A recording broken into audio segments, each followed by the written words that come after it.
ఆయన మనలో ఉన్నప్పుడు మనం చేసే చిన్న తప్పు కూడా మనకు భూతద్దంలో కనబడుతుంది.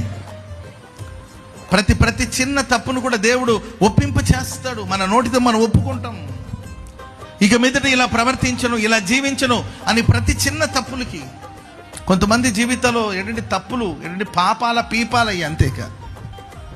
ఎన్ని తప్పు చేస్తున్నా చలనం ఉండదు, ఎన్ని అబద్ధాలు చెప్పినా స్పృహ ఉండదు, చలనం ఉండదు. అరే తప్పు చేశానే అనే ఆ పశ్చాత్తాపం ఉండదు.